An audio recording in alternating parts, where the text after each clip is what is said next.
Praise the Lord. மத்தேயு 24ஆம் அதிகாரம் 6ஆம் வசனத்திலிருந்து வாசிக்கும்போது, யுத்தங்களையும் யுத்தங்களின் செய்திகளையும் கேள்விப்படுவீர்கள்.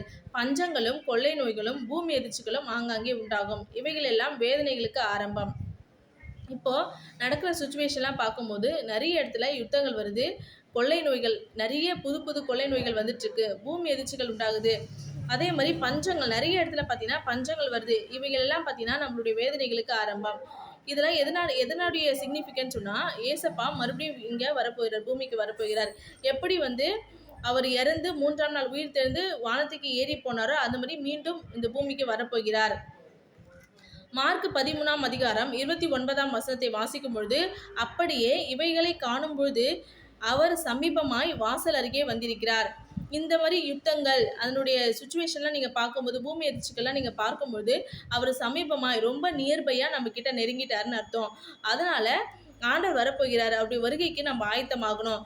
லூக்கா 21ஆம் அதிகாரத்தில் 31ஆம் வசனத்திலிருந்து பார்க்கும்பொழுது, அத்திமரம் துளிர் விடுவதை நீங்கள் காணும்பொழுது வசந்த காலம் சமீபமாயிடுச்சு என்று அறிவியுங்கள். அத்திமரம் என்றது இஸ்ரேல் மீண்டும் துளிர்த்து வந்துடுச்சு. அதனால் ஏசப்பாவுடைய வருகை ரொம்ப சமீபமாயிடுச்சு. இப்போ நம்ம எப்படி இருக்கிறோன்னு சொன்னால், 34ஆவது வசனத்தில், உங்கள் இருதயங்கள் பெருந்திண்டினால், எல்லாமே ஒரு ஃபுட்டுக்கு ரொம்ப இம்பார்ட்டன்ஸ் கொடுக்குறோம். இது சாப்பிடணும் அது சாப்பிடணும், ஃபுட்டுக்கு இம்பார்ட்டன்ஸ் கொடுக்குறோம். வெறியினாலும் லௌகீக கவலைகள்னா நம்மளுடைய கவலைகளே யோசிச்சுட்டு இருக்குமே தவிர ஆண்டுடைய வருகையை யாருமே யோசிக்கவே இல்லை.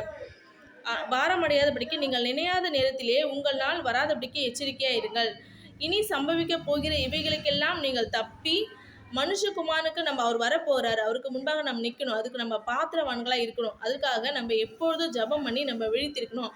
ஆண்டுடைய வருகை ரொம்ப ரொம்ப சமீபமாயிடுச்சு. இப்போ நடக்கிற சுச்சுவேஷன்ஸ்லாம் அப்படி தான் இருக்குது. இனி காலம் செல்லாது. ஆண்டுடைய வருகைக்கு நம்ம ஆயத்தப்படணும். கர்த்தர் தாமே இந்த வார்த்தையை ஆசீர்வதிப்பாராக. ஆமேன்.